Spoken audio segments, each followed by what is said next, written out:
இந்த முதல் ஞாயிற்றுக்கிழமை உங்களோடு பேசும்படி ஆண்டவர் எனக்கு கொடுத்த ஒரு அற்புதமான வெளிப்பாடு என்ன அப்படின்னா, ஏசாயா 41:13. ஏசாயா 41:13. கர்த்தராகிய நான் உன் வலது கையை பிடித்து பயப்படாதே, உனக்கு துணை நிற்கிறேன் என்று கர்த்தர் சொல்லுகிறார். ஸோ இந்த வருஷம் துவங்குது. கர்த்தர் நமக்கு சொல்லுகிற ஆசீர்வாதமான வார்த்தை என்ன அப்படின்னா, பயப்படாதே, நான் உனக்கு துணை நிற்கிறேன். பக்கத்தில் பார்த்து சொல்லுங்க, பயப்படாதே, நான் உனக்கு துணை நிற்கிறேன் என்று கர்த்தர் சொல்லுகிறார். திரும்ப சொல்லுங்க, பயப்படாதே, நான் உனக்கு துணை நிற்கிறேன் என்று கர்த்தர் சொல்லுகிறார். நம்முடைய ஆண்டவர் பேசுகிற தேவன். அவர் பேசி பேசி தான் நம்மளை இம்மட்டும் கொண்டு வந்திருக்கிறார். அவர் பேசாதிருந்திருந்தால் ஒன்று நம்ம மனநலம் பாதிக்கப்பட்டிருந்திருப்போம், அல்லது மரித்து மண்ணுக்கு மண்ணாக போயிருந்திருப்போம். ஆண்டவர் நம்முடைய உணர்வில் பேசுவார், மனசாட்சியில் பேசுவார், வசனத்தை ஞாபகப்படுத்தி பேசுவார், பாஸ்டர் மூலம் பேசுவார், சுவாசிகள் மூலம் பேசுவார். அப்படி நம்மளை பேசி பேசி பேசி திடப்படுத்தி, தைரியப்படுத்தி, உற்சாகப்படுத்தி, ஆற்றி தேத்தி இன்னைக்கு வரைக்கும் நடத்தி வருகிறார். நம்மளை இந்நாள் வரை நடத்தி வந்தது எது? ஆண்டவருடைய வார்த்தை. ஆண்டவர் பேசுகிறார் என்பதற்கு ஒரு உதாரணத்தை நான் வேதத்திலேருந்து சொல்கிறேன். ஆதியாகமம் 15:1. ஆதியாகமம் 15:1. இந்த காரியங்கள் நடந்த பின்பு கர்த்தருடைய வார்த்தை ஆபிரகாமுக்கு உண்டாகி. பாருங்கள், கர்த்தருடைய வார்த்தை ஆபிரகாமுக்கு உண்டாகி, ஆபிரகாமே நீ பயப்படாதே, நான் உனக்கு கேடகமும் மகா பெரிய பலனுமாய் இருக்கிறேன். பாருங்கள், கர்த்தர் பேசுகிறார். என்ன பேசுகிறார்? பயப்படாதே என்று பேசுகிறார். ஏன் அப்படி பயப்படாதேன்னு பேசுகிறாரு அப்படின்னா, 2வது வசனத்தில் பாருங்கள், ஆபிரகாம் என்ன சொல்கிறாரு? அடியனுக்கு என்ன தருவீர், நான் பிள்ளை இல்லாமல் இருக்கிறேனே, தமஸ்கூரானாகிய இந்த எலியேசர் என் வீட்டு விசாரணை கத்திரனா இருக்கிறானே, தேவரீர் எனக்கு புத்திர சந்தானம் அருளவில்லை, இதோ என் வீட்டில் பிறந்த பிள்ளை எனக்கு சுதந்திரவாளியாய் இருக்கிறான் என்றார். அது 3வது வசனம். என்ன அப்போ புரியுது அந்த வசனத்தை படிக்கும்போது ஏன் கர்த்தர் ஆபிரகாம்கிட்ட பயப்படாதன்னு சொன்னார்னு. அவன் ஏற்கனவே ரொம்ப சோர்ந்து போய் என்ன செய்கிறான், என் எதிர்காலம் என்னமா இருக்கும், எனக்கு பிள்ளை பிறக்குமா பிறக்காதா, ஏன்னா நாட்கள் ஆகிக்கிட்டே போகுது, கர்த்தர் சொன்னார்னு வந்துட்டோம், ஆனாலும் இன்னும் ஒரு சின்ன அடையாளம் கூட நமக்கு கிடைக்கல, எவ்வளோ சொத்துக்கள் இருக்குது, ஏன்னா அவன் சம்பத்தை பூமி தாங்கக்கூடாது இருந்ததுன்னு வேதம் சொல்லுது, அதெல்லாம் யார் பேருக்கு எழுதி வைக்க, எல்லாத்தையும் இந்த வேலைக்காரனுக்கு தான் நம்ம கொடுக்கணுமா, அப்படி ஒரு குழப்பம் ஆபிரகாமுடைய வாழ்க்கையில் இருந்தபோது தான் கர்த்தர் பேசினார். அதனால் நீங்கள் குழப்பத்தில் இருக்கும்போது பேசுவார், ஏன்னா கஷ்டத்தில் இருக்கும்போது பேசுவார், கண்ணீர் வடிக்கும்போது பேசுவார், அப்புறம் இப்படி எல்லா சந்தர்ப்பங்களிலும் கர்த்தர் என்ன செய்வார்? பேசுவார். செய்யணும் பேசுவார், செய்யாதனும் பேசுவார். ஆமாம், சரி.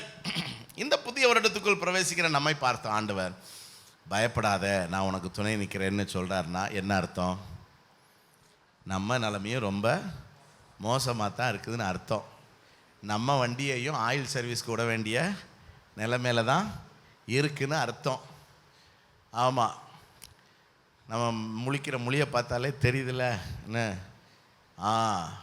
ஸோ அதனால் இப்போ பயப்படாதே, நான் உனக்கு துணை நிற்கிறேன் என்று சொன்னவர் இந்த வசனத்தின் மூலம் எதற்கு அழைக்கிறார் என்று 3 காரியங்களை சொல்ல போகிறேன். முதல் காரியம் என்ன அப்படின்னா, பிள்ளை என்ற உறவுக்கு கர்த்தர் அழைக்கிறார். இந்த வசனத்தை சொல்லி நம்மளை எதற்கு அழைக்கிறார்?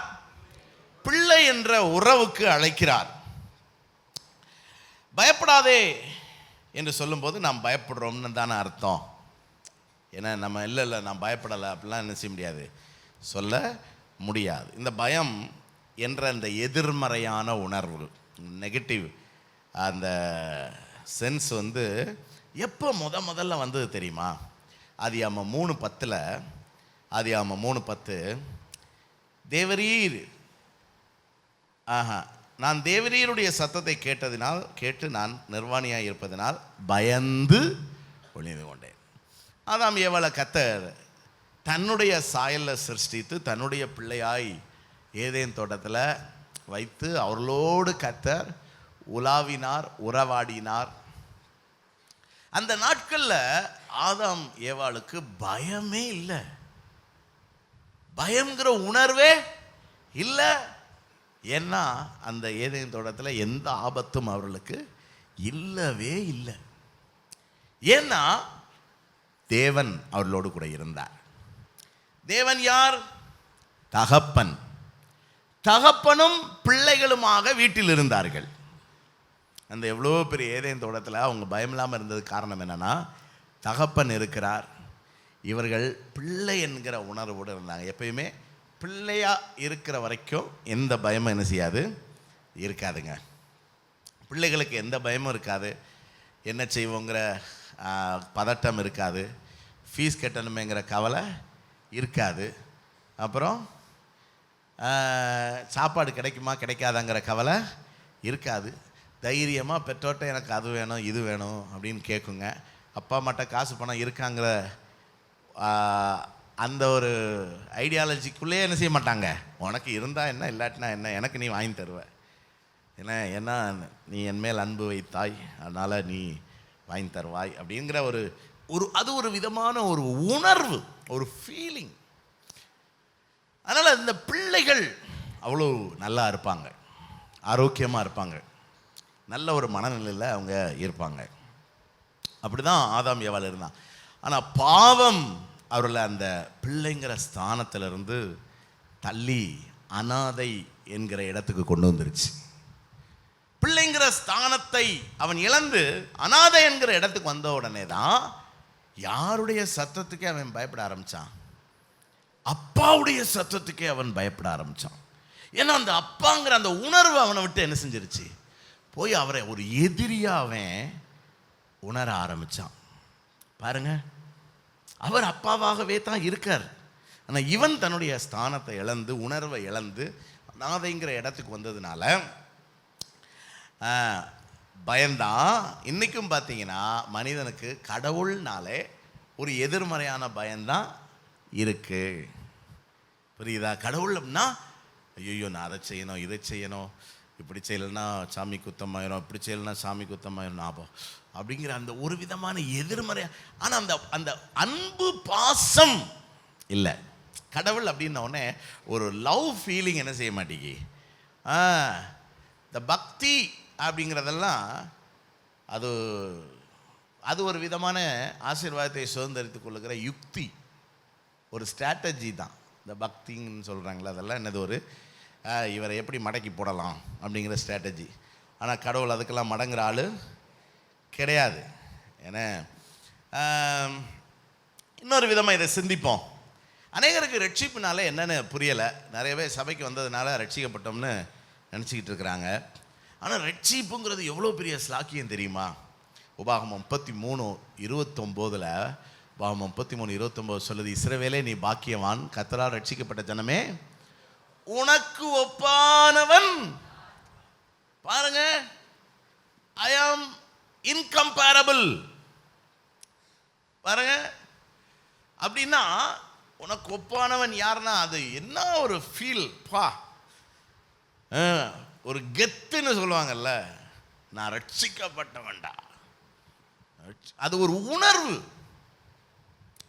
அது ஒரு உணர்வு. அந்த உணர்வுல ஒரு தைரியம் வரும், அந்த உணர்வுல ஒரு உற்சாகம் இருக்கும், அந்த உணர்வுல ஒரு சந்தோஷம். அதுதான் ரட்சண்யத்தின் சந்தோஷம்.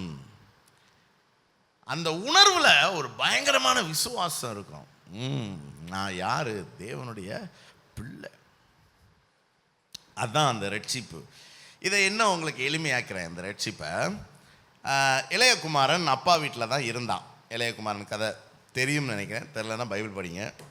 பைபிள் கண்டிப்பாக படிக்கணும். அந்த வருஷம் ஒழுங்காக பைபிள் படிக்கணும். யாரை பார்த்தாலும் நாங்கள் இன்றைக்கி என்ன பைபிள் படிச்சிங்கன்னா நான் கேட்பேன். பைபிள் படிக்கலைன்னா நீங்கள் கிறிஸ்தவனே கிடையாது, நீங்கள் இங்கே இருக்கணுங்கிற அவசியமே கிடையாது. ராஜினாமா பண்ணிவிட்டு எங்கேயா போய் மொட்டையை போட்டு போயிருங்க. ஆமாம். ஸோ பைபிள் படிக்கணுங்கிறது அவசியம். அவசியம்னா அவசியம், அவசியமோ அவசியம். உங்களுக்கு பிடிக்குது பிடிக்கலைங்கிறத தாண்டி நீங்கள் வாசிக்க வாசிக்க வாசிக்க உங்களுக்கு அந்த அனுபவம் என்ன செய்யும், புரியும். ஸோ இப்போவுமே நம்ம அந்த உறவு சம்மந்தப்பட்ட விஷயத்தை தான் நம்ம என்ன செய்கிறோம், பார்த்துக்கிட்டு இருக்கோம். உறவுங்கிறது ஒரு நாளில் வந்துடுறது கிடையாது. It's a progressive. ஒரு ஃப்ரெண்டை ஒருத்தரை பார்த்தோன்னே நீங்கள் ஃப்ரெண்டாக முடியாது. வேற நிர்பந்தத்தில் தான் ஏதாவது பேசுவீங்க. ஆனால் திரும்ப திரும்ப திரும்ப திரும்ப பார்க்க பேச பேச பேச பழக அதுக்கப்புறம் உங்களுக்குள்ளே இருக்கிற அந்த உறவு ரொம்ப ஆத்மார்த்தமாக இருக்கும். அதே மாதிரி தான் தேவனோடும். காண்கிற மனுஷனோடையே நம்ம ஜெல்லாகிறது இவ்வளோ கஷ்டம்னா, காணாத தேவனோட ஜெல்லாகிறது ரொம்ப கஷ்டம்தான். ஆனால் நீங்கள் நம்ம அதனால தான் காணக்கூடிய வடிவில் கர்த்தர் வார்த்தையை என்ன செஞ்சுருக்கிறாரு, கொடுத்துருக்கிறாரு. முதல்ல ஒரு ஃப்ரெண்டுகிட்ட பேசும்போது உங்களுக்கு தலையும் புரியாது காலும் புரியாது. ஏன்னா அவர் யாருன்னு உங்களுக்கு தெரியாது. அவர் என்னத்துக்கு இங்கே வந்து உட்கார்ந்துருக்காருன்னு தெரியாது. இந்த ஆளை எஞ்சி போக மாட்டானா, என்ன நம்ம மூஞ்சியை பார்த்துக்கிட்டு இருக்கிறான்னு நமக்கு கடுப்புகள் வரும். ஆனால் கொஞ்ச நாள் ஆக ஆக ஆக ஆக உங்களுக்குள்ள ஒரு ஃபீல் வரும் பாருங்க, ஒரு வேவ் லென்த் ஒர்க் அவுட் ஆகும் பாருங்க. அப்புறம் அவர் வரமாட்டாரன்னு நீங்கள் எதிர்பார்க்க வந்து உட்காரன் பேச ஆரம்பித்தா நேரம் போகிறது தெரியாமல் அரட்டை அடிக்கிறது, அப்படி ஒரு ஃபீல் அது உங்களுக்கும் ஆண்டவருக்கும் வரணும். ஏன்னா அதுக்காக நீங்கள் என்ன செய்யணும், காண்கிற வடிவில் இருக்கிற இந்த தேவனோடு நீங்கள் நேரம் செலவிட வேண்டும். சரி, கதைக்கு வருவோம். அப்பாவுக்கு 2 பிள்ளைகள். இளையகுமாரனை பற்றி தான் கதை, அதனால் இளையகுமாரனை பற்றி பேசுவோம். இளையகுமாரன் அப்பா வீட்டில் தான் இருந்தான். ஆனால் அவன் அந்த வீட்டில் இருக்கிற வரைக்கும் அப்பா அவனுக்கு தேவையில்லை. ஆனால் அப்பா ஆசீர்வாதம் தேவை. ஒரு அல்லையா சொல்லுங்க பார்க்கலாம். எல்லாத்துக்கும் அல்லையா சொல்கிறது, எதுக்கு சொல்கிறேன்னு கூட யோசிக்கிறது இல்லை. அப்பா வேண்டாம், அப்பாவுடைய ஆசீர்வாதம் வேணுங்கிறவங்க ஒரு அல்லையா சொல்லுங்க பார்க்கலாம். தெளிவாயிட்டீங்க, தெளிவாக இருங்க. என்ன நிறைய பேர் அப்படி தான் இருக்காங்க. சரி, அப்பாவும் என்ன பண்ணுறாரு, இவன் கேட்ட உடனே தூக்கி கொடுத்தாரா இல்லையா? இல்லைன்னு சொல்கிறவங்களும் ஒழுங்காக பைபிள் படிங்க. அப்பா தூக்கி கொடுத்துட்டாரு. இதே தான் நீங்கள் சர்ச்சுக்கு வந்திருக்கீங்கிறக்காக அப்பா ஆசீர்வதிப்பார்.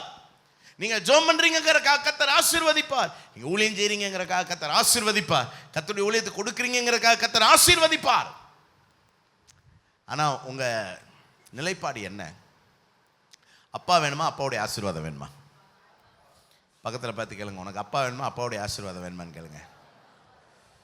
இப்போ என்னன்னா, அப்பா வேணும்னா அப்பாவுடைய ஆசீர்வாதம் சேர்ந்து வரும். அதனால தானே மூத்த குமாரன்ட்ட சொன்னார், என்னுடையதெல்லாம் உன்னுடையதுன்னார்ல.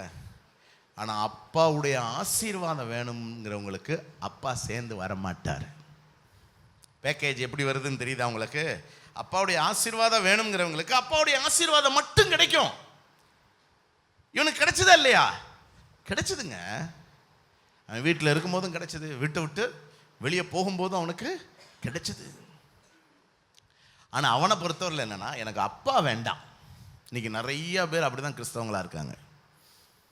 தேவன் வேண்டாம், நாங்கள் ஜெபம் பண்ண மாட்டோம், பைபிள் வாசிக்க மாட்டோம், அப்படி ஒன்றும் அவருக்கு பிரியமாலாம் நடக்க மாட்டோம், எங்கள் இஷ்டத்துக்கு வாழ்வோம் ஜாலியாக. ஆனால் அவர் எங்களை பாதுகாக்கணும், எங்களை உயர்த்தணும், எங்களை அநியாயத்துக்கு ஆசீர்வதிக்கணும், நன்மையினால் எங்கள் வாயை திருப்தியாக்கணும், கழுவுக்கு சமானமாக எங்கள் வயதை திரும்ப வாழ வயது போல ஆக்கணும். பாருங்க. ஆனால் அப்பா எங்களுக்கு அதான் அவனுடைய நிலைப்பாடு. ஆனால் ஏன்னா இன்றைக்கி மனுஷன் அப்படி தானே இருக்கான். கடவுள்கிட்ட ஆசைப்படுறதுக்கு லஞ்சமாக கோடிகளை கொடுக்குறாங்க. முடியல ஆரம்பித்து கோடி வரைக்கும் என்ன செய்கிறான், கொடுக்குறான். ஆண்டோடைய ஆசீர்வாதத்துக்காக, கடவுளுடைய ஆசீர்வாதத்துக்காக எதையும் கொடுக்குறதுக்காகவே ஆயத்தமாக இருக்கிறான். ஆனால் அப்பாவுக்கு இது எதுவுமே தேவையில்லை. அப்பாவுக்கு யார் தான் வேணும்? அப்பாவை ஆசீர்வதிக்கிறதுக்கு ஒரு காரணம் அதுதான். நான் கூட சில பெற்றோர்கிட்ட சொல்லுவேன், அவங்க பிள்ளைகள் ரொம்ப தொல்லை பண்ணுறாங்க, போஸ்ட் தாங்க முடியலை, போஸ்ட் அவனுக்கு எதுக்கு சோறு போடுறீங்க அப்படின்பேன். ஏன் சோறு போடுறாங்க? தாய் பாசம். என்னைக்காவது ஒரு நாள் வந்து அம்மா அப்படின்மா அப்படிங்கிற ஒரு எதிர்பார்ப்பு. இந்த தகப்பனுக்கும் அதே எதிர்பார்ப்பு இருந்துச்சு. காத்திருந்தார். ஒரு நாள் அவன் என்ன செஞ்சான், வந்தவன் அப்பாவுடைய எந்த சொத்துக்கும் என்ன செய்யலை, ஆசைப்படலை. அவனுக்கு யார் போதும்? அப்பா போதும். அவனுக்கு யார் போதும்? அப்பா போதும். எத்தனை பேர் அப்பா போதும்னு சொல்கிறீங்க? அந்த உறவுக்குள்ளே உங்களை ஆண்டவர் அழைக்கிறார். அதுதான் பயப்படாதடா, நான் இருக்கேன் அப்படின்னா என்ன அர்த்தம்? நீ அந்த உறவுக்குள்ளே வா. இப்போ நான் இருக்கேன்னு சொன்னாலும் நம்மளால் அதை ஏற்றுக்கொள்ள முடியாததுக்கு காரணம் என்னென்னா, அந்த உறவுக்குள்ளே நம்ம என்ன செய்யலை, வரலை. உறவுங்கிறது என்ன அப்படிங்கிறத நான் சொல்கிறேன் பாருங்களேன். பிள்ளைங்கிற உறவு வெறும் அடையாளம் அல்ல, உணர்வு. புரிஞ்சுக்கோங்க. பிள்ளைங்கிற உறவு வந்து வெறும் அடையாளம் அல்ல. ஒரு தகப்பன் பிள்ளை இருக்கிறாங்க, இந்த பிள்ளைக்கு ஒரு பெர்த் சர்டிஃபிகேட் இருக்குது, அதில் அப்பா பேர் போட்டிருக்கு, இதுதான் அவனுடைய ஃபவுண்டேஷன். ஆனால் ஒரு பிள்ளைக்கு யார் தகப்பன்கிற அந்த எல்லா ஆதாரத்தையும் அழிச்சிட்டாலும் அந்த பிள்ளைக்கு அப்பாங்கிற உணர்வு என்ன செய்யும், இருக்கும். அது உணர்வு, அது ஐடென்டிட்டி அல்ல, அது அடையாளம் அல்ல, அது உணர்வு. இன்றைக்கும் இந்த புதிய உடன்படிக்கை பிரசங்கியார்கள்லாம் அந்த ஐடென்டிட்டியை பற்றி பேசுகிறாங்க. அடையாளம், நம்ம பிள்ளை அப்படின்னு குதின்னு குதிக்கிறாங்க. என்ன தான் குதிச்சாலும் அந்த உணர்வு என்ன செய்யாது, வராது.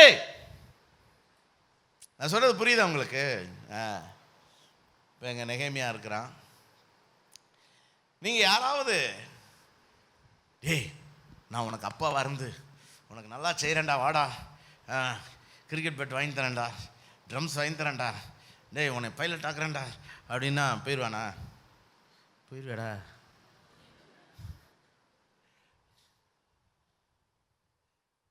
என்ன அது வந்து ஒரு ஃபீல், அது ஒரு உணர்வு.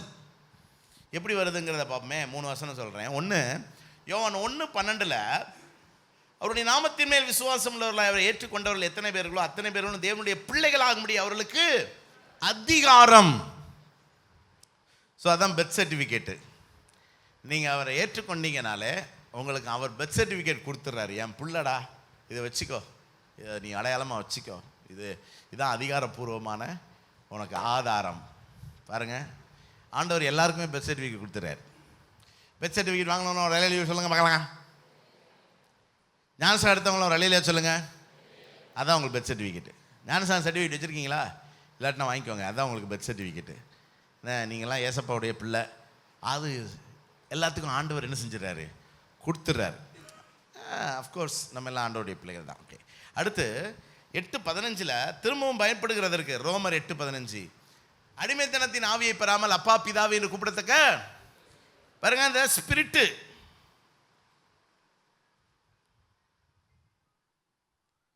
எங்கேயோ ஒரு தப்பு நடந்திருக்கு.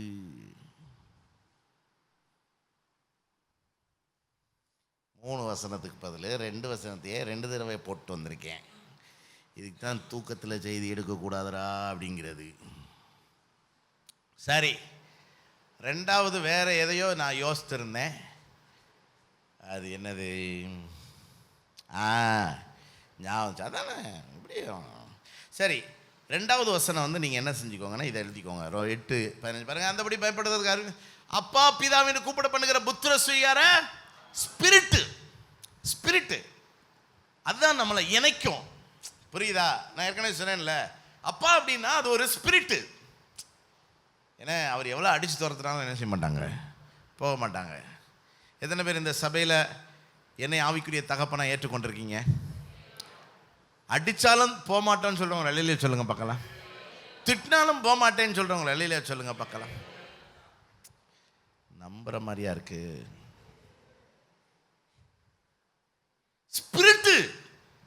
ஸ்பிரிட் அந்த ஆவி தான் நம்மளை என்ன செய்யும், அப்படி இணைக்கும். புரியுதா உங்களுக்கு? எங்கள் நெகேமியாவை நான் கடைசியாக ஒரு தடவை அடித்தேன். அன்னைக்கு தான் எனக்கு புரிஞ்சுது இவனை அடித்து பிரயோஜனம் இல்லைன்னு. நல்ல விதமாக தான் சொல்கிறேன், தப்பாக நினச்சிக்கிறாத. ஆனால் அன்றைக்கி அடி வந்து ரொம்ப பலமாக தான் இருந்துச்சு. ஏன்னா எனக்கு கையில் கிடச்சிருந்தது பெல்ட் மட்டும்தான். அடித்து காயமெல்லாம் ஆகிப்போச்சு. அது என்னமோ இந்த மியூசிக் சம்மந்தப்பட்ட விஷயத்தில் தான், இந்த சண்டே புறப்படும் போது ஏதோ நடந்த விஷயத்தில் தான் அதில் ஒரு இது எனக்கு அந்த நேரம் கோவம் வந்து அடிச்சிட்டேன். ஏன்னா எனக்கு ரொம்ப கஷ்டமாக இருந்துச்சு, இவன் முகத்தை பார்க்குறதுக்கு எனக்கு ரொம்ப கஷ்டமாக இருந்துச்சு. ஆமாம், கொஞ்ச நேரம் ஆச்சு. நான் புறப்பட்டு வெளியே வரும்போது வந்தான். என்ன செய்ய சொல்லுங்க அப்படின்னா, எனக்கு ஒன்று என்னடா எதுவும் அடிக்கடி பட்டுச்சாடம்னு, அதெல்லாம் நிறையா பட்டிருக்கு. சரி சொல்லுங்கள் நீங்கள் என்ன செய்யணும் இப்போ? அப்படியா பாருங்க, புரியுதா? இதுதான் என்னது? ஸ்பிரிட், புத்திர சுவிகார ஆவி, அந்த உணர்வு, அப்பா அப்படிங்கிற அந்த உணர்வு. மூணாவது கலாத்தியர்ல இருக்குது, நீங்கள் பிள்ளைகளானால் சுதந்திரருமாமே. இது கலாத்தியர், எபேசியர், பிலிப்பியர் 3வது அதிகாரம் 4வது அதிகாரமா? ஆமாம், 4:7 பாருங்க. நீ அடிமையா இராமல் புத்திரனா இருக்கிறான், நீ புத்திரனே ஆனால் கிறிஸ்து மூலமாய் தேவனுடைய சுதந்திரவாளி. சுதந்திரவாளினா இப்போ பாருங்க, அப்பாங்கிற ஒரு ஃபீல் வந்துருச்சு. ஃபீல் வந்துட்டா அப்பாவுடையதெல்லாம் என்னுடையது. புரியுதா? நேற்று கூட சத்தம் போட்டுக்கிட்டு இருந்தேன், என் அடாப்டரு, என் செல்ஃபோனு, என்னுடைய லொட்டு லொசுக்கு எல்லாத்தையும் தூக்கிட்டு போயிடுறீங்கடா. உங்களுக்குன்னு வேணும்னா நீங்கள் கேளுங்க, வாங்கிக்கோங்க. நான் ஒரு அவசரத்துக்கு ஏதாவது ஒன்று தேடினா இருக்காது. நான் வாங்கி வைக்கிற பென்சில் இருக்காதுங்க, பேனா இருக்காதுங்க, கம் வாங்கி வச்சுருப்பேன் இருக்காது, நெயில் கட்டர் வச்சுருப்பேன், சிசர் வச்சுருப்பேன், பிளேடு வச்சுருப்பேன், தேடுற நேரம் என்ன செய்யாது? இருக்காது. ஏன்னா இதுகெல்லாம் சுதந்திரவாளிகள். பிள்ளையானால் சுதந்திரவாளி. அதைத்தான் அப்பா மூத்த குமாரன்ட்ட சொன்னார். அவன் கோச்சிக்கிட்டு எனக்கு ஒரு ஆட்டுக்குட்டி கூட கொடுக்கலன்ட்டு வெளியே நின்னப்படே, நீ பிள்ளைனா எனக்குரியதெல்லாம் உனக்குரியது அப்படின்னு நினச்சிடாத. உனக்குன்னு தனியாக எல்லாத்தையும் வாங்கி வச்சுக்கோ. இது வேற டிபார்ட்மெண்ட்டு. நான் பேசிக்கிட்டு இருக்கிறது ஒரு ஆவிக்குரிய உலகத்தில் நம்ம எல்லாவற்றையும் என்ன செய்யணும்? ஏங்க விடுங்க, நான் எங்கள் பஞ்சாயத்து அப்பப்போ பேசிக்கிடுவோம். நீங்கள் கவனிங்க, செய்தியை கவனிங்க. சுதந்திரவாளி, புரியுதா? அவருடைய நீதிக்கு, அவருடைய பரிசுத்த, ஏன்னா தேவன் அவரே தேவனால் நமக்கு ஞானமும் நீதியும் பரிசுத்தமும் மீட்புமானார். ஏன்னா அவருக்குள் உன்னதங்களில் நமக்கு சகலவித ஆசீர்வாதத்தினால் தேவன் நம்மை, அப்போ எல்லா ஆசீர்வாதத்துக்கும் நம்ம சுதந்திரவாளி. அல்லேலூயா. சரி, அதனால் இந்த உணர்வு தான் நம்மளை தேவனோடு இருக்க வைக்கிறது. எப்படி அந்த உணர்வை இழந்த ஆதாம் தேவனை விட்டு பிரிந்தானோ, இந்த உணர்வை பெற்ற புதிய ஏற்பாட்டு விசுவாசி தேவனோடு என்ன செய்யும்? இருக்கும். அதுதான் மார்க் 3:14. மார்க் 3:14 பாருங்க. அவர் 12 பேரை தெரிந்து கொண்டு அவர்கள் தம்மோடு கூட இருக்கவும். யாரு கூட இருக்க முடியும்? யார் கூட இருக்கணும்னு நினைப்பா? இந்த பிள்ளை, அந்த நெருக்கம், அந்த ஸ்பிரிட்டு. நான் சொல்கிறது புரியுதா உங்களுக்கு? அதனால் இந்த வருஷம் நீங்கள் அதிகமாக தேவனோடு இருக்கணும். அந்த உறவுக்குள்ளே உங்களை அழைக்கிறதுக்கு தான் கர்த்தர் சொல்கிறாரு, பயப்படாத, நான் உனக்கு துணை நிற்கிறேன். ரெண்டாவது, முதல் காரியம் என்னது? நாம் அதிகமாய் கர்த்தரோடு இருக்கணும், உறவில் வளரணும். ஏன்னா அந்த பிள்ளை தகப்பன்கிற அந்த ஸ்பிரிட்டில் என்ன செய்யணும்? இருக்கணும். It should not be your identity. அப்படின்னா நீங்கள் அந்த முதல் வசனத்திலே நிற்கிறீங்கன்னு அர்த்தம். நான் பிள்ளை, அது அதிகாரம் கொடுத்துருக்கிறார், சர்டிஃபிகேட் கொடுத்துட்டாரு. ஆனால் அதுக்கு அடுத்த புத்திர சுவிகார ஆவிக்கு அவருடைய ஆசீர்வாதங்களை சுதந்திரிக்கிறவன் தான் உண்மையான பிள்ளை. It's not an identity, it's a sense. ஏன்னா ஆமாம், ஒரு உணர்வு. ரெண்டாவது, விசுவாச வாழ்க்கைக்கு அழைக்கிறார். முதுகில் தட்டி பக்கத்தில் இருக்கிறவங்களுக்கு சொல்லுங்கள், பயப்படாத, நான் உனக்கு துணை நிற்கிறேன் அப்படின்னு சொல்கிற ஆண்டவர் உங்களை எதுக்கு அழைக்கிறாரு? ஃபெய்த் லைஃப்க்கு அழைக்கிறாருங்க. பாருங்க, இயற்கை சார்ந்த வாழ்க்கையிலிருந்து இயற்கைக்கு அப்பாற்பட்ட வாழ்க்கைக்கு அழைக்கிறார். அறிவு சார்ந்த வாழ்க்கையிலிருந்து விசுவாசம் சார்ந்த வாழ்க்கைக்கு அழைக்கிறார். அறிவு அல்லது இயற்கை சார்ந்து வாழ்கிறவர்களுக்கான அடையாளம் என்ன? பைபிளில் ஒரு சில வசனங்களை பார்க்குறோம் பாருங்க. யாத்திராகமம் 14:10 வாசிங்க. பார்வோன் சமீபித்து வருகிற போது தங்கள் கண்களை ஏறெடுத்து பார்த்து எகிப்தியர் தங்களுக்கு பின்னே வருகிறதை கண்டு பயந்தார்கள். கண்டார்கள், பயந்தார்கள். சொல்லுங்க பார்க்கலாம். பாருங்க, கண்டார்கள் அப்படிங்கிறது அறிவு. ஐம்புலன்ல ஒன்று அறிவு. புரியுதா? அந்த அறிவு சார்ந்தவர்கள் காண்கிற எல்லாவற்றுக்கும் என்ன செய்வாங்க? பயப்படுவார்கள். ஆனால் கர்த்தர் அவர்களுக்காக என்ன வச்சுருந்தார்? அற்புதமாக செங்கடலை பிளந்து அக்கறைக்கு கூட்டிகிட்டு போய் இந்த சேனைகளை சமுத்திரத்தில் அழிக்கிறதற்கான ஒரு சூப்பர் நேச்சுரல் பிளான் வச்சுருந்தாருங்க. அதை இவர்களால் விசுவாசிக்க முடியலை. அவர்கள் அறிவு சார்ந்தவர்களாக இருந்ததுனால கண்டு பயந்தார்கள். பக்கத்தில் கேளுங்க, நீ கண்டதுக்கெல்லாம் பயப்படுறியான்னு கேளுங்க. அப்படின்னா கர்த்தர் உங்களை விசுவாச வாழ்க்கைக்கு அழைக்கிறார். முதுக தட்டி சொல்லுங்க, பயப்படாத, நான் உனக்கு துணை நிற்கிறேன்னு சொல்லுங்க பார்க்கலாம். நான் யாரு? கர்த்தர் சொல்றாரு. கர்த்தர் பக்கத்தில் இருக்கிற ஆள் மூலம் என்ன செய்கிறாரு? சொல்றாரு. அது ரொம்ப அழகாக சொல்ல. அவர் உன் வலக்கையை பிடித்து பயப்படாதே. எவ்வளவு தேவன் நம்ம கூட உறவாடுறாரு பாருங்களேன். எங்கள் உறவில் இருப்பீங்களா இல்லையா? நல்லா இங்கே இருக்கும் போதெல்லாம் ஆவியில் தான் இருக்கிறீங்க. அப்படி வெளியே போன உடனே குளிந்துருது ஆத்மா. அதுக்கப்புறம் பழைய குருடி ஆண்டவர் விட்டு எங்கேயும் என்ன செஞ்சிடாதீங்க, போயிடாதீங்க. இந்த வருஷம் ஒரு சூப்பர் நேச்சுரல் ஆண்டாக இருக்க போகுது. கர்த்தர் நம்மை உயர்த்த போகிறார். என்ன அது எனக்கு என்ன ஒரு ஆச்சரியமான விஷயமா இருக்கும்னா, நம்ம என்னமோ இது ரொம்ப கடினம்னு நினைக்கிறோம். ஆனால் வேதத்தில் எவ்வளோ பரிசுத்தவான்கள் இந்த மாதிரி வாழ்ந்துருக்கிறாங்க. தேவனோட வாழ்ந்து எப்படியெல்லாம் சாதிச்சிருக்கிறாங்க. என்ன சரி, அடுத்து இன்னொரு வசனம் காட்டுறேன் பாருங்க. 1 சாமுவேல் 17:11 வாசிங்க. சவுலும் அனைவரும் வார்த்தைகளை கேட்டு பயப்பட்டார்கள். சொல்லுங்க பக்கத்தில் பார்த்து, கேட்டார்கள், பயப்பட்டார்கள். பக்கத்தில் பார்த்து கேளுங்க, நீ கேட்கறதுக்கெல்லாம் பயப்படுறியா?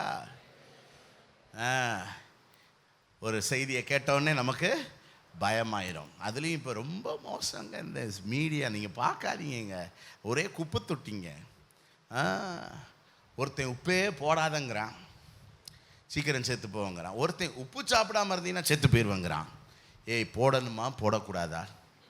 ஒருத்தன் சர்க்கரையே சாப்பிடாதங்கிறான், ஒருத்தன் சர்க்கரையை சாப்பிடு அப்படிங்கிறான். ஒருத்தன் என்னையே பயன்படுத்தாதங்கிறான். என்ன பயன்படுத்தலாம், உனக்கு என்ன மூளை வேலை செய்யும் அப்படிங்கிறான். ஒருத்தன் கொழுப்பு நல்லதுங்கிறான், ஒருத்தன் கொழுப்பு கெட்டதுங்கிறான். என்னத்துக்கு? நமக்கு தேவன் கைக்கு நேரிடுகிற பண்ணுகிற விஷயத்தை வாயில் ஓட்டு மென்று சோத்திரம் பண்ணிட்டு போய்கிட்டே இருக்கணும். இவன் சொல்கிறான், அவன் சொல்கிறான். நான் சொல்கிறது எத்தனை பேருக்கு புரியுது? கைக்கு நேரிட பண்ணுகிற விஷயங்களை நீங்கள் கை கொள்ளுங்க. அதனால தான் வேதத்தை தேடி தேடி படிங்க. படிக்க படிக்க உங்களுக்கு விசுவாசம் வளரும், ஜீவன் உண்டாகும். நீங்கள் இந்த மீடியாவை தேடி தேடி படிச்சிங்கன்னு வச்சுக்கோங்களேன், ஐயோ கஷ்டம். அதனால் அல்லேலூயா. கேட்டார்கள், பெலிஸ்தனுடைய வார்த்தையை பயந்தார்கள். ஆனால் அன்னைக்கு பெலிஸ்தனை கர்த்தர் கொல்லணும்னு சித்தம் வச்சிருந்தாரா இல்லையா? அதை குறித்த விசுவாசம் அவர்களுக்கு அன்னைக்கு இல்லை. அடுத்து மூணாவது ஒரு இது காட்டுறேன் பாருங்களேன், அறிவு சார்ந்த விஷயம் ஒன்று. 2 ராஜாக்கள் 7:2 சமாரியாவில் பஞ்சம். எலிசா தீர்க்கதரிசி சொல்றாரு, நாளை இந்நேரம் சமாரியாவின் பஞ்சம் மாறும்னு சொல்லும்போது வசனத்தை வாசிங்க பார்க்கலாம். அப்பொழுது ராஜாவுக்கு கைலாவு கொடுக்கிற பிரதானி ஒருவன் தேவனுடைய மனுஷனுக்கு, இதோ கர்த்தர் மதகுகளை உண்டாக்கினாலும் இப்படி நடக்குமா? அதற்கு எலிசா என்ன சொல்றாரு? உன்னுடைய கண்களினால் அதை காண்பாய், ஆனாலும் பக்கத்தில் பார்த்து சொல்லுங்க. நமக்கு தான் அறிவு இல்லைல்ல, எதுக்கு அந்த இல்லாத அறிவை பயன்படுத்திக்கிட்டு? சொல்லுங்க பார்க்கலாம். சொன்ன மாதிரியே தெரியலையே. அறிவில்லைன்னு சொன்னால் நமக்கு கொஞ்சம் என்ன ஒத்துக்கிறதுக்கு கஷ்டமாக இருக்குது. என்ன பிரதர் கவனிங்க, உங்களுக்கு எனக்கெல்லாம் அறிவில்லைங்கிறனால தான் கர்த்தர் கூட்டு வந்து உட்கார வச்சுருக்காரு. நம்மெல்லாம் அறிவாளிகளாக இருந்தால் அறிவுக்கும் விசுவாசத்துக்கும் ஏணி வச்சாலும் என்ன செய்யாது, எட்டாதுங்க. புரியுதா? அறிவு இருமாப்பை உண்டாக்கும். அறிவு நல்லது அல்ல. அதனால தான் அந்த மீடியாவெல்லாம் ரொம்ப யூஸ் பண்ணாதீங்கன்னு சொல்கிறது காரணம் என்ன? மண்டை வீங்கிரும். அறிவு பெருத்தவன்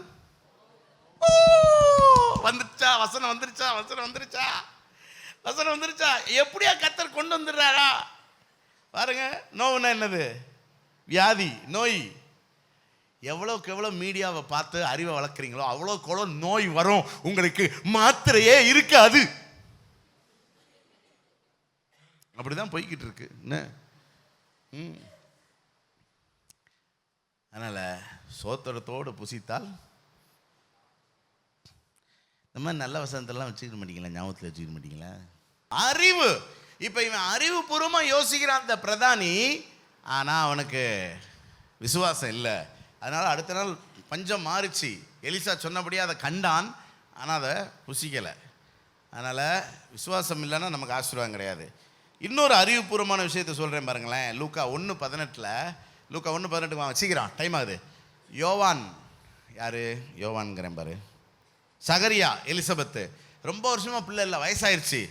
ஒரு நாள் தேவதூதன் இந்த சகரியா பரிசுத்த ஸ்தலத்துக்குள்ளே போய் தூபம் காட்டிக்கிட்டு இருக்கும்போது தரிசனமாகி சொல்கிறான், உனக்கு ஒரு பிள்ளை தருவேன் அப்படின்னு சொன்ன உடனே என்ன சொல்கிறான் பாருங்க. அப்பொழுது சகரியா தேவதூதனை நோக்கி, இதோ நான் எதினால் அறிவேன், நான் இருக்கிறேன், என் மனைவியும் வயது சென்றவளாய் இருக்கிறாளே என்றான். ஏன்னா இவனுக்கால விசுவாசிக்க முடியல, எங்களுக்கு வயசாயிடுச்சு, இனி நாங்கள் எப்படி? புரியுதா? அதுக்கு அவன் என்ன செஞ்சான் தெரியுமா? நீ இந்த குறித்த காலத்தில் இது நடக்கிற வரைக்கும் நீ ஊமையாக இருப்பாயின்ட்டான், பேசாமல் ஊமையாக இருப்பாயின்ட்டான். இதெல்லாம் logical thinking.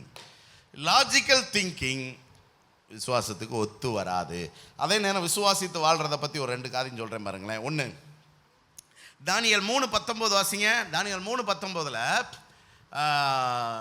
Shadrach Meshach Abednego Nebuchadnezzar நிறுத்தின அந்த பொற்சிலையை வணங்க மாட்டோன்னு சொன்னப்ப இவன் அக்கினி சூளையை 7 மடங்கு அதிகமாக்குறான்.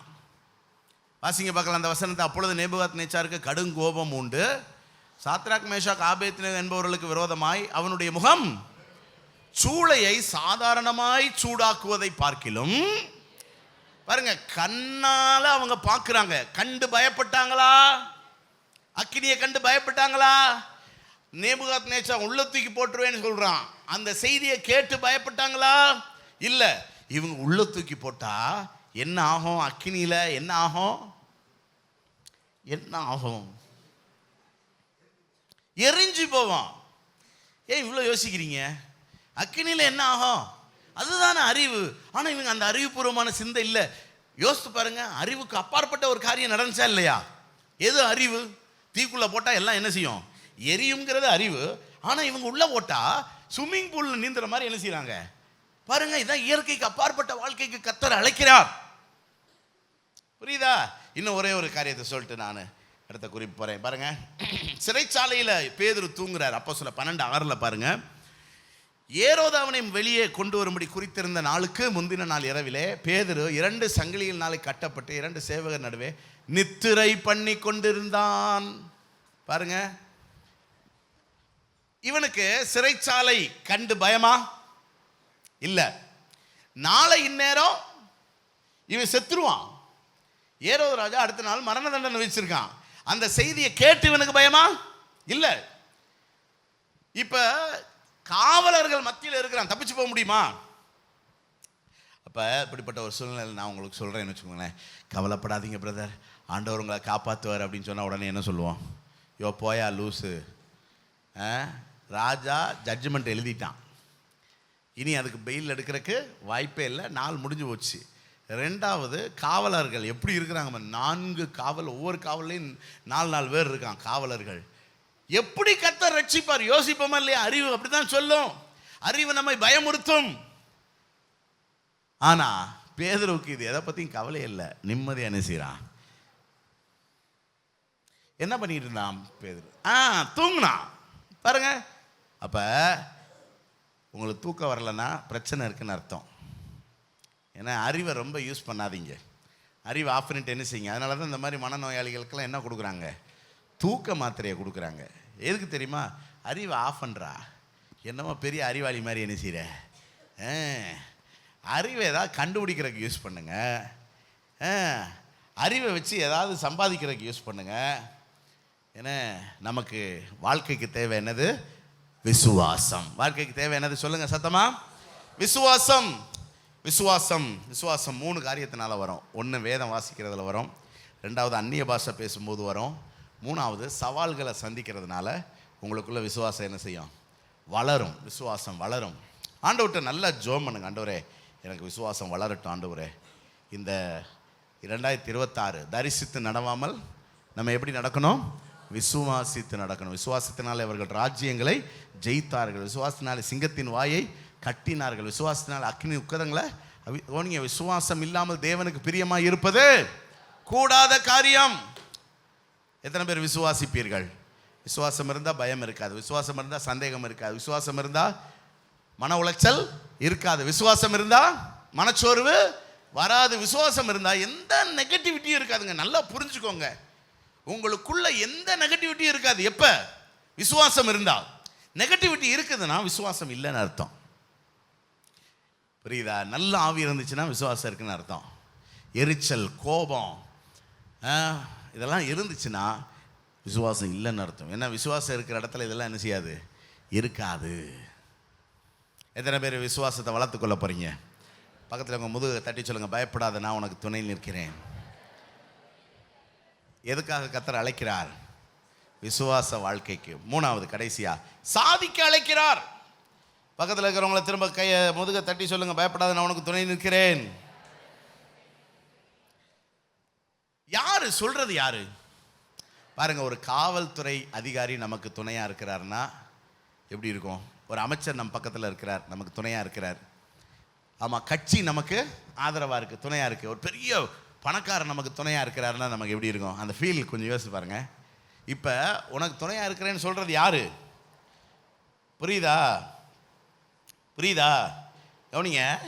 அப்போஸ்தலர் 4:5 எடுங்க. அப்போஸ்தலர் 4:5 பேதுரு பிறவி சப்பானியை நடக்க வைக்கிறார் 3வது அதிகாரத்தில். என்ன இப்போ 4வது அதிகாரத்தில் மறுநாளிலே வாசிங்க. ஜனங்களுடைய அதிகாரிகளும் மூப்பரும் வேதபாரகரும்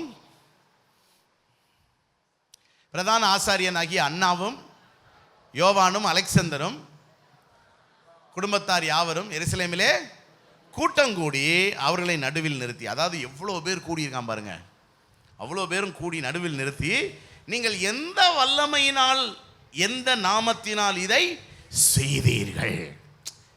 அதாவது ஒரு சூப்பர் நேச்சுரல் திங் நடந்திருக்கு, இயற்கைக்கு அப்பாற்பட்ட ஒரு விஷயம். உடனே எல்லாருக்கும் என்ன தோணும்னா, இவனுக்கு பேக்ரவுண்ட் யாரு, இவன் எந்த பின்னணியில் இதை செய்கிறான். புரியுதா உங்களுக்கு? இது வேற ஒன்றும் இல்லைங்க. சாதாரணமாக ஒருத்தன் கொலை பண்ணிட்டானே வச்சுக்கோங்களேன், விசாரணையில் முதல் கேள்வி என்ன கேட்பாங்க தெரியுமா? உனக்கு பின்னாடி யாரா இருக்கா? பாகிஸ்தான் தீவிரவாதிகள் இருக்காங்களா உனக்கு பின்னாடி? புரியுதா? அப்போ ஒரு பெரிய காரியத்தை செஞ்சாலே எப்படா பண்ணா அப்படின்னு யோசிப்பாங்கல்ல. அப்போ ஆண்டவர் நான் உனக்கு துணை நிற்கிறேன்னு சொல்லும்போது என்ன சொல்கிறாருன்னா, இங்கே வர நீ இதை சில்லற வேலையை பண்ணிட்டு வந்திருக்காத, எனக்காக நீ பெரிய காரியங்களை என்ன செய்யணும்? சாதிக்கணும். சாதிக்கும் போது கேட்பாங்க, எப்படி எப்படி எந்த நாமத்தில் பண்ணீங்க, எந்த வல்லமை?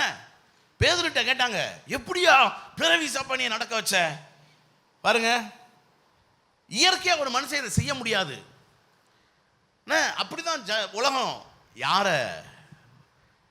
அறியுது? கர்த்தரை அறிகிறது. ஏன்னா இந்த உலகம் நம்மளை பார்த்து ஆச்சரியப்படணும். பக்கத்தில் பார்த்து சொல்லுங்க, இந்த உலகம் உங்களை பார்த்து ஆச்சரியப்படணும். அதுக்காக தான் கர்த்தர் நம்மளை அழைச்சிருக்கார் தெரியுமா?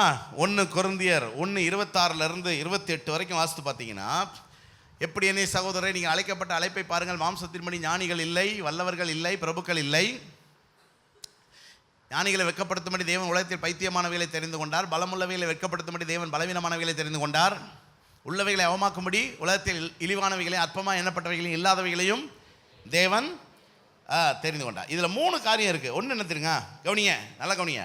ஞானிகளை வெட்கப்படுத்தணும். பக்கத்தில் பார்த்து சொல்லுங்க, நீங்கள் ஞானிகளை வெட்கப்படுத்தணுமாம். எதுக்காக கர்த்தர் உங்களை அழைச்சிருக்கிறாரு? எதுக்காக உங்களை முதுகுல தட்டி டே பயப்படாரா நான் நிற்கண்டா அப்படின்னு சொல்றாரு? நீ யாரை வெட்கப்படுத்தணும்? எப்படி வெட்கப்படுத்துவீங்க? நம்பர் 1 சொல்லுங்க,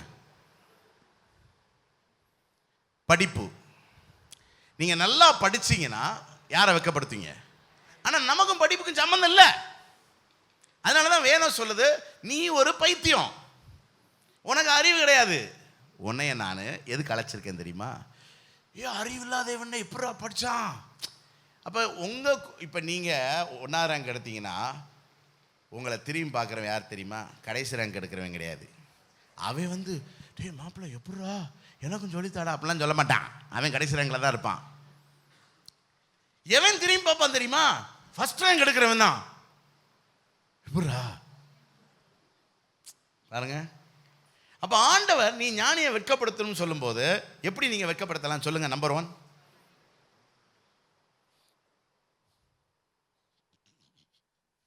ரெண்டாவது கண்டுபிடிப்புகள்.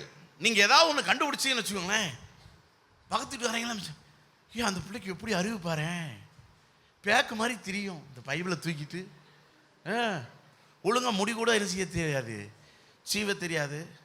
நான் கூட ஒரு மூக்குத்தி குத்திக்கோப்பில் நல்லா அழகாக இருக்கும்லாம் சொல்லி பார்த்தேன். அது என் நேரமாக மூக்க நோண்டிக்கிட்டு இருக்கும். ஆனால் பாரு கண்டுபிடிச்சி பேட்டர்ன் வாங்கி இன்னைக்கு வெளிநாடு வரைக்கும் போகுதாம்ல.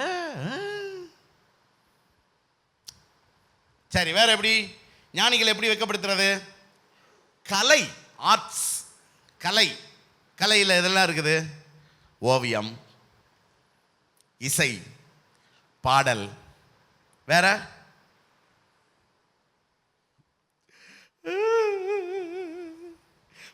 வாரமே இப்படி ஒரு அறுவையா? ஆமாம், அப்படித்தான் அறுப்பேன். உனக்கு துணை நிற்கிறேன்னு நான் என்ன கேட்குறேன்னா, உனக்கு எதுக்கு அவர் துணை நிற்கணும்? அவர் வேலை வெட்டி இல்லாம அவ்வளத்தையும் பரலோகத்தில் இருக்கிற அம்புடி சொல்லு இதையும் போட்டுட்டு நமக்கு துணை நிற்பாராம். நம்ம முருங்கை உரிச்சுக்கிட்டு இருப்போமா?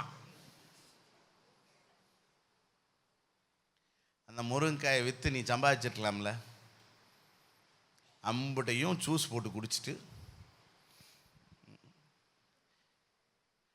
ஞானிகளை வெட்கப்படுத்துறதுக்கு இந்த பேட்டர்ன், படிப்பு, கண்டுபிடிப்பு, என்ன கலை, என்ன. ஆமாம், நீங்கள் ஒரு பெரிய மியூசிஷியனாக வந்தீங்கன்னு வச்சுக்கோங்களேன், இளையராஜா அவர்கள் மூக்கை குடைய வேண்டும் எப்படா? ஏன்னா இதுவரைக்கும் இளையராஜாவை பீட் பண்ணுற மாதிரி மியூசிஷியன்ஸ் என்னது இல்லையாம்மா, வரலையாம்மா. அவரை தான் இசை ஞானின்னு சொல்கிறாங்க. அவர் அந்த பட்டத்தை தலையிலிருந்து கலட்டி கொண்டு வந்து உங்கள் தலையில் வைத்தால் அதுதான் கர்த்தருக்கு பெருமை. உன்னோடு துணை நிற்கிறேன் என்று சொல்லுகிற தேவன் அதற்காகத்தான் உனக்கு துணை நிற்கிறேன் என்று சொல்லுகிறாரே தவிர காதில் ஏர்போன் மாட்டிக்கொண்டு இளையராஜா பாட்டை கேட்பதற்காக அல்ல. தேவ பிள்ளைகளே கவனிங்க, உனக்கு நான் துணை நிற்கிறேன்னு சொல்கிறார்ல, உனக்கு அறிவில்லை தான், உனக்கு பைத்தியம்தான். ஆனால் உன் கூட இருக்கிற தேவன் எவ்வளோ பெரியவர் என்பதை ஆண்டவர் நிரூபிக்க விரும்புகிறார். சாதிப்பதற்காகத்தான் கர்த்தர் அழைக்கிறார். ரெண்டாவது, ஏன்னா அதுக்கப்புறம் என்னென்ன இருக்குன்னு நான் கேட்டேன்னா நேரம் ஆயிரும். நீங்களும் சொல்கிற மாதிரி இப்போ ஐடியாவில் இல்லை, யோசித்து பாருங்கள் நல்லா. ஏன்னா அடுத்து பலம் உள்ளவைகளை வெட்கப்படுத்த வேண்டும். ஆண்டவருக்கு ரெண்டாவது ப்ராஜெக்ட் என்னது? முதல் ப்ராஜெக்ட் ஞானிகளை வெட்கப்படுத்தணும். ரெண்டாவது ப்ராஜெக்ட் பலம் உள்ளவைகளா? சொல்லுங்கள், எதெல்லாம் எந்தெந்த ஆஸ்பெக்ட்ஸ்லாம் இந்த பலம் உள்ளவர்களை வெட்கப்படுத்தலாம்? நம்பர் 1, விளையாட்டு. பொதுவாக வச்சுக்கிறோம், விளையாட்டில் நிறையா இருக்குதுல்ல, எண்ணற்ற காரியங்கள். விளையாட்டுனாலே எதை சார்ந்தது? பலம் சார்ந்தது. ஸோ விளையாட்டு. வேற அரசியல், பதவிங்கிறதே பவர், பலம் சார்ந்தது. சரியா? ஓகே, அரசியல். வேற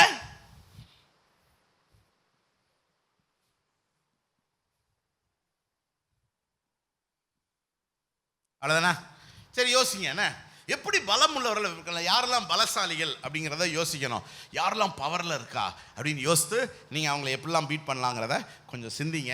கர்த்தர் உங்களை சாதிக்க அழைக்கிறார். 3வது ப்ராஜெக்ட் என்னதுன்னா, உள்ளவைகளை அவமாக்கணும். உள்ளவைன்னா என்னன்னா, ஐஸ்வர்யவான்களை என்ன செய்யணும்? அவமாக்கணும். ஐஸ்வர்யவான்களை வெட்கப்படுத்தணும். யாரை வச்சு? ஆண்டவருடைய பிள்ளைகளை வச்சு. ஆண்டவர் பாருங்க, அம்பானி ஆண்டவருடைய பிள்ளையா? இல்லை. ஆனால் அவனை அம்பானிய ஐஸ்வர்யவான் ஆக்குனது யாரு? சத்தமா சொல்லுங்க, கர்த்தர். ஏன் ஐஸ்வர்யவான் ஆக்கினார் தெரியுமா? நாளைக்கு நீங்க அவனை 2வது இடத்துக்கு தள்ளுவீங்கிற நம்பிக்கையில தான். ஏதாவது புரியுதா? தலை ஒரு மாதிரி சுத்துமே. இதெல்லாம் எதுக்குடா நம்மகிட்ட சொல்லிக்கிட்டு இருக்கிறாரு? புரியுதா? பார்வோனை எவ்வளவு பெரியவனா கர்த்தர் உயர்த்தினார் தெரியுமா? ஏன் தெரியுமா? அவன் மண்டையை பிடிச்சி செங்கடல்ல முக்கணுங்கிறதுக்காகத்தான். ஆண்டவர் சிலரை வளர விடுவாருங்க. ஏன்னா அவருடைய பிள்ளைகளை வச்சு அவங்கள அடிக்கணுங்கிறதுக்காக. என்ன செய்ய போறேன் சொல்லுங்க? ஐஸ்வர்யவான்களை எப்படியெல்லாம் நம்ம அவமானப்படுத்தலாம், எப்படியெல்லாம் அவர்களை அவமாக்கலாம் சொல்லுங்க பார்க்கலாம். நம்பர் 1 வியாபாரம், என்ன மார்க்கெட்டிங். வேற தொழில், இண்டஸ்ட்ரி. வேற யோசிங்க அதையும். ஸோ ஆண்டவர்கிட்ட 3 ப்ராஜெக்ட் இருக்குது. அதுக்கு உங்களை கர்த்தர் அழைக்கிறார். என்னென்ன ப்ராஜெக்ட் நீங்கள் வரப்போகிறீங்க அப்படின்னு யோசித்துக்கோங்க. முதல் ப்ராஜெக்ட் என்னது? ஞானிகளை வெட்கப்படுத்தணும். அப்படின்னா என்ன அர்த்தம்னா, பெரிய ஞானி உங்களை வந்து பாராட்டணும். அதுதான் கர்த்தருக்கு பெருமை. 2வது ப்ராஜெக்ட் என்னது? பலம் உள்ளவர்களை வெட்கப்படுத்தணும். அப்படின்னா என்ன அர்த்தம்? ஒரு பெரிய பலசாலி அல்லது பதவியில் இருக்கிறவன், பவரில் இருக்கிறவன் நம்மளை வந்து என்ன செய்யணும்? கனப்படுத்தணும். அதுதான் கர்த்தருக்கு மகிமை. 3வது ஐஸ்வர்யவான்களை கர்த்தர் என்ன செய்யணும்? அதுக்குன்னு சில பேரை வளர்த்து வச்சிருக்கிறாரு. எதுக்கு தெரியுமா? நீங்கள் ஏறி வந்து மண்டையை கொட்டுவீங்கிறதுக்காகத்தான். தேவனால் கூடாத காரியம். அவர் சிறியவனை புழுதியிலிருந்து எளியவனை குப்பையிலிருந்தும் பிரபுக்களோடு என்ன செய்கிறாராம்? உங்களெல்லாம் ஆண்டவர் பிரபுக்களோடு உட்கார வைக்க போகிறாரு. பாருங்க, இப்போவே உங்கள் முகத்தில் அந்த ஐஸ்வர்ய ரேகை ஓடுது. நீங்கள் விசுவாசித்தால் தேவனுடைய மகிமையை காண்பீர்கள். உங்கள் முகத்தில் அப்படியே பெரிய வீரன் வீராங்கனை ரேகையெல்லாம் என்ன செய்யுது? ஓடுது. நீங்கள் நல்லா ஜோம் பண்ணி என்ன. ஆமாம் பாருங்கள். ஆனால் பிசாசு என்ன பண்ணுறான்னு தெரியுமா? சாதிக்க வேண்டியவர்களை சாதாரணமான வைக்கி விடுகிறான். வெக்கம், பயம், தாழ்வு மனப்பான்மை போன்ற எதிர்மறை உணர்ச்சிகளை கொடுக்குறான். அப்புறம் சிம்சோன் போல் சிற்றின்பங்களை விளை பண்ணுறான். வேசித்தனம், குடி, போதை, உல்லாசம், பொழுதுபோக்கு, செல்ஃபோனு, கேமு, அடிக்ஷன் அப்படின்னு கொண்டு வரான். அப்புறம் கர்த்தருடைய சித்தத்துக்கு ஆலோசனைக்கு விரோதமாக திருப்பி விட்டுறான். அந்த சவுல் மாதிரி கர்த்தருடைய சித்தத்துக்கு ஆலோசனைக்கு விரோதமாக திருப்பி விட்டுறான். கொஞ்சம் உங்களை சீர்படுத்துங்க தேவ பிள்ளைகளே. கர்த்தர் உங்க கூட துணை நிற்கிறேன்னு சொல்றது எதற்காக? முடியல ஆண்டவரே. நம்பர் 1 சொல்லுங்க பார்க்கலாம். Number 2, number 3, number 1, number 2, number 3, number 2, number 1, number 3. ஏதாவது எழுந்துச்சு ஜோம் பண்ணுவோமா?